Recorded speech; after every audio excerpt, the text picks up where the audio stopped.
అందరికీ నమస్కారం. మన ఈరోజుని మళ్ళీ వ్యర్థం నుండి అర్థం 3వ ఎపిసోడ్కి తీయడానికి వచ్చాం. బయోచార్ గురించి ఈరోజు తెలుసుకుందాం.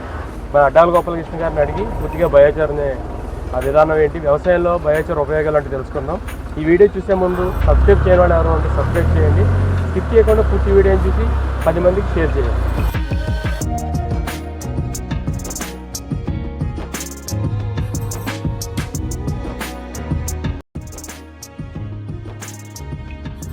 అందరికీ నమస్కారం.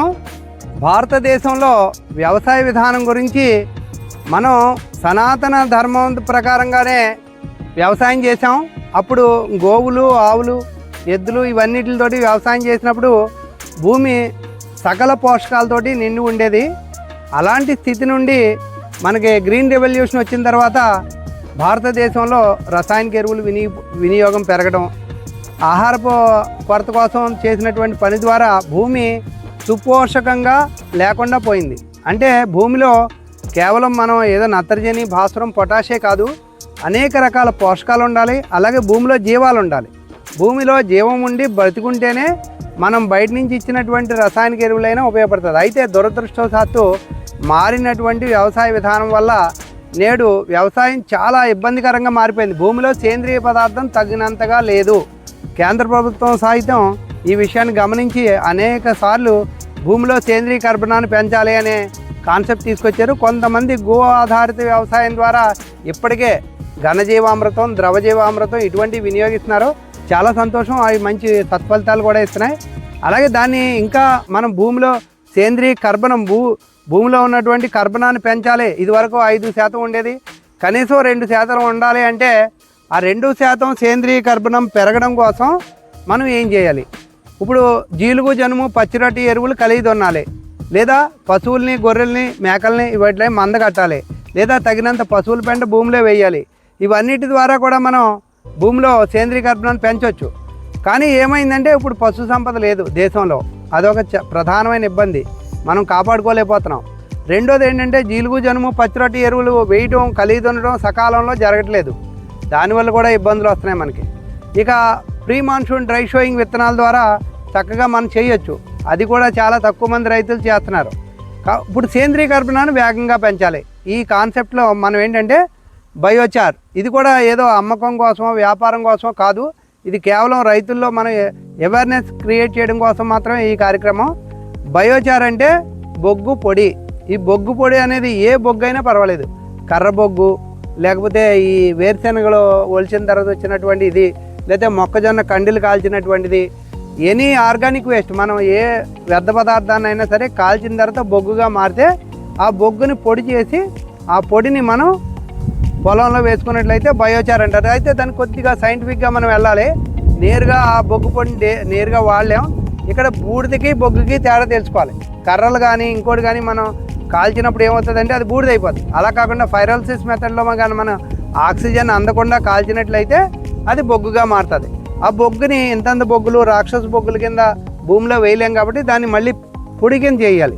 ఇవన్నిటికంటే మనకి మా కోనసీమ ప్రాంతంలో వరి ఓక కాల్చినటువంటి నల్ల బొగ్గు, ఈ బొగ్గు దొరుకుతుంది. ఈ బొగ్గుని మనం ఏం చేస్తామంటే ఇది నల్ల అంటాం. ఇది మనకి చాలా విరివిగా లభిస్తుంది. ఇక్కడ ఈ జిల్లాలోనే కాదు, భారతదేశంలో ఎక్కడైనా వరి పండే ప్రాంతంలో రైస్ మిల్లు ఉంటాయి. ఆ రైస్ మిల్ నుంచి వరి ఓక తెచ్చుకుని ప్రాసెస్ చేస్తారు. ఉదాహరణకి కాఫీ హోటల్స్లో వంట చెరుగ్గా వాడతారు దీన్ని. వాళ్ళు ఏం చేస్తారంటే పూర్తిగా కాలిపోతే బూడిదైపోద్ది. బూడిదైపోయిందంటే అది తెల్లగా మారిపోద్ది. బూడిదైపోతే అది బయోచార్గా పనిచేయదు. ఇలా బయోచార్గా మారడం కోసం వాళ్ళు ఏం చేస్తారంటే ఒక కర్ర సహాయంతో దాంట్లో ఇలాగ కిందకి వచ్చేలాగా 45 డిగ్రీల కోణంలో ఉన్నటువంటి ఆ వంట పొయ్యిని ఇలా తీయడం, ఆ తర్వాత వచ్చిన దాని కింద మళ్ళీ ఫైర్ అయిపోకుండా మళ్ళీ దాంట్లో కొద్దిగా నీరు చల్లడం చేయడం ద్వారా దీంట్లో సేంద్రీయ కర్బనం పుష్కలంగా ఉంటుంది. ఇదే వస్తువుని మళ్ళీ మనం అంటిస్తే ఇది బూడిదైపోద్ది. బూడిదయ్యింది మనకు పని చేయదు. ఇది నల్ల, ఇది పైగా క్రిస్టల్గా ఉంటుంది. మనం ఏమాత్రం ఖర్చు పెట్టక్కర్లేకుండా, బొగ్గు దొంగల్ని మనం చేయక్కర్లేకుండా ఇలా క్రిస్టల్గా ఉంటుంది. భూమిలో వేసుకోవడానికి అనుకూలంగా ఉంటుంది. అయితే ఇది నేరుగా భూమిలో వేయటం అవసరమే, కానీ ఎంత మేరకు వేయాలి, ఏ ఇతర పదార్థాలను కలపాలనేది ఇక్కడ సైంటిఫిక్గా కొంచెం అప్రోచ్ అవ్వాలి మనం. ఇదేంటంటే ఇది నల్ల, ఈ నల్ల ఇప్పుడు మనం ఇక్కడ ఉన్న గుట్ట అది నల్ల, ఈ నల్లని ఆర్గానిక్ మెన్యూర్ పశువుల పెంట అవ్వచ్చు, లేకపోతే ఇక నాడెప్ కంపోస్ట్ అవ్వచ్చు, లేకపోతే సిటీ కంపోస్ట్ అవ్వచ్చు, ఏదో ఒక కంపోస్ట్ని మనం ఇలా కంపోస్ట్ రూపంలో తయారు చేస్తాం. ఘనజీవామృతం కూడా వేసుకోవచ్చు. ఇది ఈ ఈ రకమైనటువంటి కంపోస్ట్ ఇది. అలా ఈ కంపోస్ట్ని ఈ నల్లని సమాన భాగాల్లో కలపాలి. అంటే ఇది ఒక 10 కేజీలు కలిపితే ఇది ఒక 10 కేజీలు కలపాలి. ఈ రెండు కలిపినటువంటి ఈ వస్తువుకి మనం హార్టికల్చర్ క్రాప్స్లో నీటి నిల్వ సామర్థ్యం పెంచడానికి మొక్కల వేర్ల దగ్గర మనం తేమను కాపాడడం కోసం, వాటర్ హోల్డింగ్ కెపాసిటీ కాపాడడం కోసం కోకోపిట్ కూడా కలుపుకోవాలి. ఈ కోకోపిట్ అనేది కస్టమైజ్డ్ సర్వీస్. ఇది వరి లాంటి పంటలకు అవసరం లేదు. వరి పంటకి మనం వేయనవసరం లేదు. ఈ యొక్క కోకోపిట్ని హార్టికల్చర్ క్రాప్స్కి వేసుకోవచ్చు. అంటే ఈ రెండు కామన్ ప్రోడక్ట్స్ బయోచారు నల్ల అంటాం దీన్ని, బయోచారు కానీ కంపోస్ట్ కానీ కామన్ ప్రోడక్ట్స్. ఇది కస్టమైజ్డ్ ప్రోడక్ట్. అంటే దేనికి కావాలి, పామ్ ఆయిల్కి కానీ, కొబ్బరికి కానీ, నిమ్మ, నారింజ, బత్తాయి, అరటి ఇటువంటి తోటలన్నింటికి ఇది కలుపుకోవచ్చు. వరి చేలో వేసినప్పుడు మళ్ళీ ఇబ్బందులు వస్తాయి. కాబట్టి ఇది వరి రైతుకి ఈ ఒక్క ప్రోడక్ట్ వేయకుండా ఈ రెండు ప్రోడక్ట్స్ కలిపింది మాత్రమే వాడాలి. ఇక మిగిలినవన్నీ కూడా మనం ఇక్కడ చూడండి, ఇది సూడోమోనాస్ ఫ్లోరోసెన్స్. ఇది గవర్నమెంట్ ల్యాబ్లోంచి మాత్రమే మనం సేకరించాం. అలాగే ట్రైకోడెర్మా విరిడి, ఇది తెగుళ్ళు రాకుండా కాపాడుతుంది. ఇది విత్తన శుద్ధికి పనిచేస్తుంది. అలాగే భూమిలో ఇతర శిలీంధ్రాలు వ్యాప్తి చెందకుండా కాపాడుతుంది. ఇంకా చాలా ప్రయోజనాలు ఉన్నాయి దానికి. అలాగే గాలిలో ఉండే నత్రజని తీసుకొచ్చి మొక్కలకు ఇచ్చేటటువంటి అజోస్పెరిలం. ఇది గాలిలో 78% నత్రజని ఉంటుంది. ఈ నత్రజని ఏం చేస్తుందంటే ఈ సేంద్రియ కర్బనం, ఇది సేంద్రియ కర్బనం, ఆర్గానిక్ కార్బన్, దీన్ని బయోచార్గా పిలుస్తున్నాం. కాసేపు సేంద్రియ కర్బనం కింద మాట్లాడుకుందాం. ఈ సేంద్రియ కర్బనంతో జత కట్టినప్పుడు ఇది వేగంగా గాలిలో ఉన్న నత్రజని తీసుకొచ్చి మొక్కలకు అందిస్తుంది.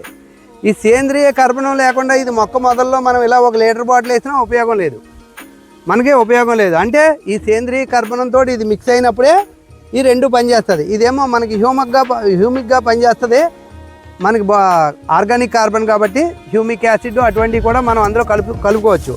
ఈ అజోస్పెర్లంతో పాటుగా ఫాస్ఫరస్ సాల్యుబలైజింగ్ బ్యాక్టీరియా, ఇది పొటాష్ మొబిలైజర్, ఇది పొటాష్ మొబిలైజర్. అలాగే ఫాస్ఫరస్ సాల్యుబలైజింగ్ బ్యాక్టీరియా, ఇది phosphorus solubilizing bacteria. Azospirillum, phosphorus solubilizing bacteria, potash mobilizer, trichoderma viride, pseudomonas, humic acid, amino acids ఇందులో మనం కలుపుతాం. ఇవన్నీ కూడా కస్టమైజ్డ్ సర్వీసు. ఈ రకంగా మనం కలిపినప్పుడు మనం దీన్ని భూమికి అప్లై చేస్తాం. ఇప్పుడు ఏమవుతుందంటే రసాయనిక ఎరువుల అవసరం లేకుండా, లేదా అతి తక్కువ మోతాదులో రసాయనిక ఎరువులు వినియోగించిన ఇబ్బంది లేకుండా ఇవన్నీ భూమిని సుపోషకం చేస్తాయి. ఈ భూమిని సుపోషకంగా చేయడానికి వేగంగా చవకగా చాలా సులువుగా రైతులకి ఇది ఉపయోగపడాలనేటటువంటి అవగాహన కల్పించడం కోసం ఈ రోజున నేను ఈ విషయాలు మీకు తెలియజేస్తున్నాను.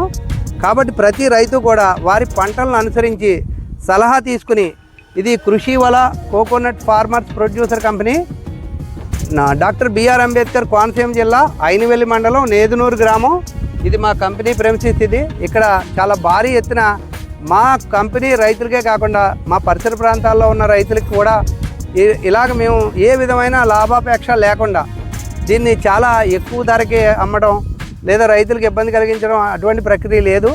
ఒక సేవాభావంతో మేము దీన్ని ఈ రోజున ఇక్కడ ఈ కార్యక్రమం చేస్తాం. ఇది భారీ ఎత్తున అవగాహన చేసుకుని, రైతులు బాగా అవగాహన చేసుకుని వారికి పొలాల్లో లభ్యమయ్యేటటువంటి చౌకైన విధానంలో, సపోజ్ వారికి ఏమైనా కొబ్బరి కమ్మలు ఉన్నాయి, ఆ కొబ్బరి కమ్మల్ని కాల్చుకుని బొగ్గు చేసుకోవచ్చు. అంటే మా ప్రాంతంలో ఇక్కడ ఇది చాలా అందుబాటులో ఉంది కాబట్టి ఇంతకంటే సులువుగా ఏది దొరకదు. ఇది కేజీ 20 రూపాయల వరకు మనకి బయట తయారు చేసుకోవాలంటే ఖర్చు అవుతుంది. కానీ ఇది ఆల్మోస్ట్ ఇక్కడ మాకు ఫ్రీ, ఇది ఆల్మోస్ట్ ఫ్రీ. కాబట్టి ఈ బయోచార్ని, ఈ ఆర్గానిక్ కంపోస్ట్ని, అవసరమైన మేరకు కోకోపిట్ని, ఇతర ద్రవరూప ఘనరూప సేంద్రియ ఎరువుల్ని, హ్యూమిక్ యాసిడ్ని, ఫెల్విక్ యాసిడ్ని, అలాగే ద్రవ జీవామృతాన్ని కలుపుకుని రైతులు వినియోగించుకోవాలని వారికి అవగాహన కల్పించడం కోసం దీన్ని ప్రయత్నం చేస్తున్నాను. భారత్ మాతాకి జై. Thank you all.